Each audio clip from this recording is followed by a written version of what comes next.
अस्सलाम वालेकुम, मैं हूं मरियम नवाज़ और सुप्रीम कोर्ट ऑफ पाकिस्तान में आज यानी 19 अगस्त 2024 को दो अहम तरीन केसेस की समाअत थी और उन दोनों का अहवाल आपके सामने रखती हूँ।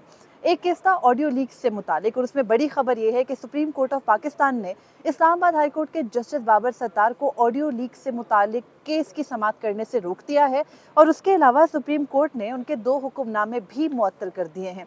ये हुक्मनामे क्या हैं, आज की समाअत में क्या कुछ हुआ, ये आपके सामने तफसील से बयान करती हूँ। और उसके अलावा तानियावाला वाले हल्के का केस भी सुप्रीम कोर्ट के सामने आया था, लेकिन पाकिस्तान तहरीक इंसाफ के कैंडिडेट की जानिब से उसमें इल्तवा की दरख्वास्त की गई, बगैर किसी कार्रवाई के वो 2 दिन के लिए जो है वो मुलतवी हुआ है और अब जुमेरात को उस केस की गालिबन समाअत होगी। चीफ जस्टिस अमीनुद्दीन खान और जस्टिस नईम अख्तर अफगान जो है वो इस केस की समाअत करेंगे। उन्होंने ही ऑडियो लीक्स से मुतालिक भी इस मुकदमे की समाअत की। तो ऑडियो लीक्स केस के अंदर additional attorney general Aamir Rahman अदालत के सामने पेश हुए और उन्होंने अदालत के सामने पेश होकर बताया कि ऑडियो लीक्स का मुद्दा और मामला है क्या।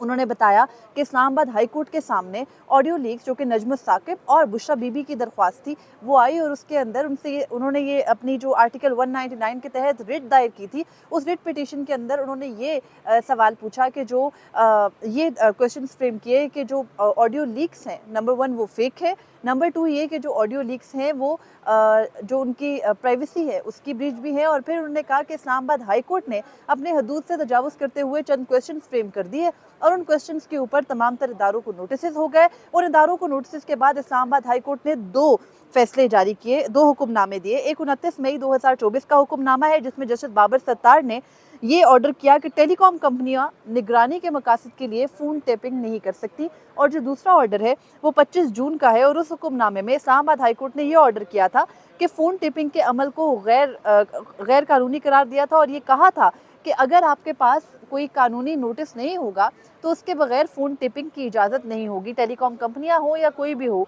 लीगल नोटिस के बगैर नहीं हो सकता। और उस केस की समाअत में जस्टिस बाबर सत्तार ने ये सवाल किया था कि क्या पुलिस बगैर वारंट किसी के घर में छापा मार सकती है। जब वो गैर कानूनी है तो किसी शख्स का बगैर किसी कानूनी बैकग्राउंड के ऑडियो रिकॉर्ड कर लेना भी गैर कानूनी है। और उसके बाद CDR और मुख्तलिफ जो तरीके से PTA सर्विलेंस करती है उससे भी रोक दिया गया था। बाद में इस्लामाबाद हाई कोर्ट ने उस ऑर्डर को CDR हासिल करना, क्योंकि वो कुछ जो कत्ल केसेस हैं या क्रिमिनल केसेस हैं उनमें ज़रूरी होता है, कुछ सिविल नौयत के केसेस में भी ज़रूरी होता है, तो बाद में उसकी इजाज़त दे दी थी। लेकिन इस केस का असल मुद्दा क्या है? इस केस का असल मुद्दा ये है कि इस्लामाबाद हाई कोर्ट ने ISI, IB और उसके अलावा जो हमारी तमाम इंटेलिजेंस एजेंसियां हैं उनके साथ साथ जो PTA है उसको और उसके अलावा जो पेमरा है उनको नोटिस जारी करके पाबंद कर दिया था कि नहीं कर सकते आप किसी की भी ऑडियो लीक, क्योंकि किसी भी शख्स की खुफिया तौर पर ऑडियो रिकॉर्डिंग करना उसकी प्राइवेसी को, उसकी निजी जो ज़िंदगी है, उसकी ज़ातियात है, उनको ब्रीच करने के मुतरादिफ है। और आज जब इस्लामाबाद हाई कोर्ट के फैसले के ख़िलाफ़, जो कि अभी उनके इम्प्यून ऑर्डर्स हैं, उनको यहाँ पर जो अभी इंटरिम ऑर्डर्स है सॉरी, उनको यहाँ पर चैलेंज किया गया। अभी इस्लामाबाद हाई कोर्ट में ये केस समाअत चल रही है। इस केस की 4 सितंबर को समाअत होनी थी, लेकिन सुप्रीम कोर्ट ऑफ पाकिस्तान के 2 रुकनी बेंच ने समाअत से रोक दिया। दौरान समाअत हुआ ये कि additional attorney general Aamir Rahman ने अदालत को ये बताया कि पहले ही 4 किस्म के ऐसे एक्ट्स मौजूद हैं, जिसमें पीका का एक्ट भी है, टेलीकम्युनिकेशन का एक्ट भी है। उन तमाम तर एक्ट्स के अंदर किसी भी शहरी की, किसी भी शख्स की गैर कानूनी तौर पर ऑडियो टेपिंग या ऑडियो रिकॉर्डिंग या उसकी सर्विलेंस करना यानी उसकी निगरानी करना गैर कानूनी है। तो वो कहते हैं जब पहले ही पाकिस्तान की कवानीन में ये तमाम तर जो मामला है ये गैर कानूनी करार दिया जा चुका है, तो इदारों को नोटिस करके इस्लामाबाद हाई कोर्ट ने पाबंदी क्यों कर आयद की। और फिर वो ये कहते हैं कि इस्लामाबाद हाई कोर्ट के सामने जो नजमुस साकिब और बुशरा बीबी अपनी दरख्वास्तें लेकर गए तो उस वक्त तोशा खाना से की घड़ियों से मुतालिक F6 के जो डीलर थे उन्होंने एक दरख्वास्त दी। जो थाना कोसार था उसमें उन्होंने एक मुकदमा कटवाया और उस मुकदमे पर जो नोटिस है वो आया बुशरा बीबी और नजमुस साकिब को, उसके साथ ही जुल्फी बुखारी को। घड़ी वाले मामले पर क्योंकि ऑडियो लीक आ चुकी थी तो वो ये कहते हैं कि उस ऑडियो लीक में बजाय पुलिस नोटिस पर जवाब देने के शामिल तफ्तीश तो बुशरा बीबी हुई, लेकिन फिर उन्होंने उस मामले को इस्लामाबाद हाई कोर्ट में चैलेंज कर दिया। बाद में ऑडियो लीक्स को भी चैलेंज कर दिया और साथ ही जो ऑडियो लीक्स थी उसमें इससे पहले कि सच्चाई तक पहुंचा जाता, क्योंकि आमिर रहमान ये कहते हैं कि पार्लियामेंट ने भी कमेटी बनाई थी, उस पार्लियामेंट्री कमेटी के सामने जो स्पीकर ने कमेटी बनाई थी उसके सामने भी नजमुल साकिब पेश हुए, लेकिन इससे पहले कि वो कार्रवाई भी आगे बढ़ती उसको चैलेंज कर दिया गया इस्लामाबाद हाई कोर्ट में। इस्लामाबाद हाई कोर्ट ने मुताद्दिद हुक्मनामे दिए। उन हुक्मनामों में ये कहते हैं additional attorney general Aamir Rahman के इस्लामाबाद हाई कोर्ट अपनी हदूद से तजावुज़ करता गया। इस्लामाबाद हाई कोर्ट के पास नंबर 1 अज़ खुद नोटिस लेने का इख्तियार नहीं है। नंबर 2, इस्लामाबाद हाई कोर्ट को जब इदारे बता चुके कि वो कोई गैर कानूनी इकदाम नहीं कर रहे, तो फिर बार बार वो डिक्लेरेशन पीएम ऑफिस और दीगर दफातर से क्यों मांग रहे हैं। और अगर आपको थोड़ा सा हम इसके बैकग्राउंड में जाएं तो ये जो पूरा का पूरा केस है ऑडियो लीक से मुतालिक, ये मुतल्लिका है इमरान खान, उनकी ज़ाहिर है कि अहलिया से उनके खिलाफ तोशाखाना के ही केसेस में बुशरा बीबी और इमरान खान के खिलाफ मामलात चल रहे। तो जो बुशरा बीबी और जुल्फी बुखारी की ऑडियो थी वो उन घड़ियों से मुतालिक थी। फिर नजमुल साकिब और उनके साथ जो एक और शख्स की ऑडियो थी वो ऑडियो लीक थी एक और जो इंतखाबी कुछ मामलात थे उससे मुतालिक। तो बार बार ये जो पूरा मुद्दा है ये घूमता है साकिब निसार के बेटे और इमरान खान की अहलिया की तरफ। और फिर जब मामला वहां तक जाता है तो उस बेंच के अंदर अब चीफ जस्टिस कादी फरीद ईसा खुद नहीं बैठे, बल्कि जस्टिस अमीनुद्दीन खान और जस्टिस नईम अख्तर अफगान के सामने ये अपील का मामला लगाया। चीफ जस्टिस के इस बेंच में बैठने की एक वजह ये समझ आती है कि क्योंकि इस्लामाबाद हाई कोर्ट में ये जस्टिस बाबर सत्तार का ऑर्डर है और जस्टिस बाबर सत्तार वो हैं जो चीफ जस्टिस कादी फरीद ईसा के अपने रेफरेंस के केस में उनके वकील थे, तो इस वजह से वो खुद नहीं बेंच में बैठे। लेकिन आज जो बेंच के अंदर से रिमार्क्स आए और फिर जो ऑर्डर आया वो दोनों खुद भी आपस में मुतजाद हैं। बेंच ये कहता है कि जस्टिस अमीनुद्दीन खान की सरबराही में, क्योंकि 2 रुकनी बेंच था, जस्टिस नईम अख्तर अफगान इसका हिस्सा थे और ये वही 2 जजेस हैं जिन्होंने हाल ही में नोट भी लिखा मखसूस नशिस्तों के मामले पर। तो जस्टिस अमीनुद्दीन खान ये कहते हैं कि क्या हाई कोर्ट ने ये तयन किया कि ऑडियो कौन रिकॉर्ड करता है। वो कहते हैं कि वफाकी हुकूमत को तो पहला जो एतराज़ था वो इस पूरी की पूरी कार्रवाई में ये उठाना चाहिए था कि आपके सामने जो फरीकैन आए हैं क्या आपने उनके मोबाइल फ़ोन लेके उनसे फोरेंसिक कराई। क्योंकि एडिशनल अटॉर्नी जनरल ये कह रहे थे कि बुशरा बीबी ने उनसे जब मांगा गया कि आप अपनी ऑडियो की रिकॉर्डिंग दे दें ताकि हम पंजाब फोरेंसिक साइंस जो लेबॉर्ट्री है उससे एक मरतबा करा लें टेस्ट आपकी ऑडियो का, उसकी ऑडियो वेरिफिकेशन हो जाए, तो बुशरा बीबी ने उसमें भी जो तफ्तीश है उसमें ताउन नहीं किया, उल्टा जाके मामला इस्लामाबाद हाई कोर्ट में चैलेंज करके वहाँ से रिलीफ ले लिया।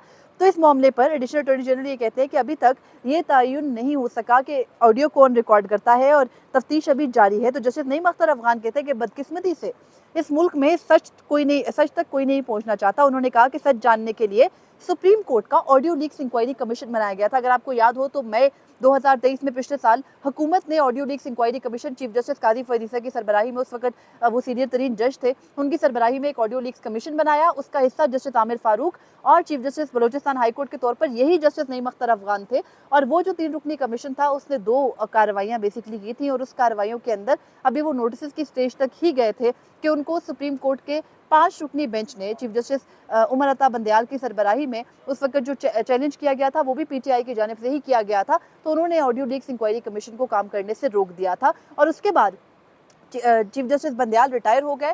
चीफ जस्टिस कादी फरीद ईसा को आए भी अब 10-11 माह हो गए हैं और अभी तक ना ऑडियो लीक्स इंक्वायरी कमीशन से मुतालिक बेंच बनाया गया, ना दोबारा से उसका स्टे उठाया गया, ना ही वो कमीशन कार्रवाई में गया। तो यहाँ पर अब जस्टिस नईम अख्तर अफगान कहते हैं कि सच तक कोई पहुँचने नहीं देता और उन्होंने कहा कि जब इंक्वायरी कमीशन बना तो सुप्रीम कोर्ट ने स्टे दे दिया और सुप्रीम कोर्ट में आज तक दोबारा ऑडियो लीक्स केस मुकर्रर ही नहीं हुआ। और फिर यहाँ पर justice Naeem Akhtar Afghan Islamabad high court की हदूद पर भी सवाल उठाते हुए ये कहते हैं कि इस्लामाबाद हाई कोर्ट कैसे एक मामला सुप्रीम कोर्ट में ऑलरेडी चल रहा है उसमें इंटरफेयर कर सकता है। और वो कहते हैं सुप्रीम कोर्ट का इंतजार तो किया जाता, क्या पता कि वो ऑडियो लीक्स का केस फिक्स करता, हम अभी वो केस फिक्स करेंगे। यानी इन जजेस का ख्याल ये है कि अभी ऑडियो लीक्स का केस फिक्स होगा। फिर जस्टिस नईम अख्तर अफगान कहते हैं कि ना पार्लियामान को काम करने दिया जा रहा है ना अदालत को, तो सच कैसे सामने आएगा। और फिर वो ये कहते हैं कि एक स्मोक स्क्रीन बस बना दी जाती है, यानी वो पीटीआई को ही ब्लेम कर रहे हैं कि पहले जब हमने ऑडियो लीक्स इंक्वायरी कमीशन बनाया तो आपने आके स्टे ले लिया एक बेंच के सामने और फिर अब अभी तक स्टे है और आप दूसरी जानिब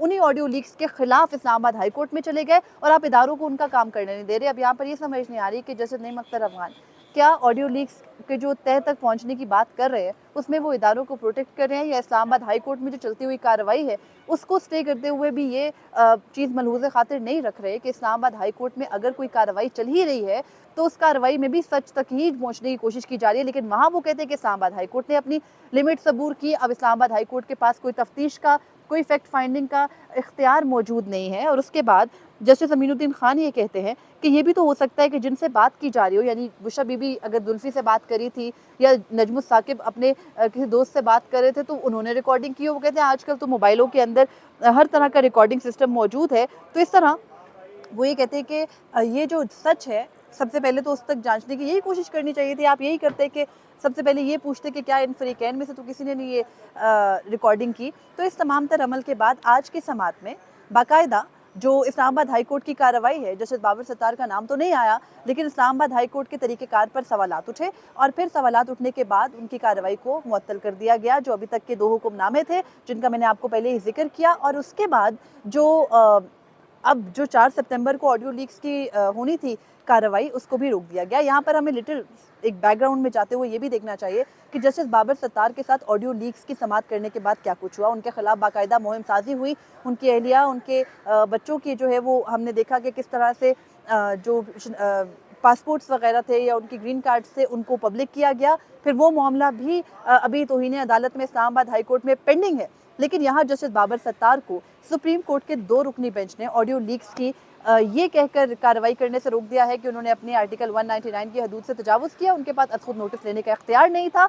और साथ ही ये कहते हुए बेंच ने कि सच तक मुल्क में कोई पहुंचने नहीं देता, और उसी की सहूलतकारी आज एक तरह से इस बेंच ने भी की है। तो अब तक के लिए इतना ही था। मुझे इजाज़त दीजिए। अल्लाह हाफिज़।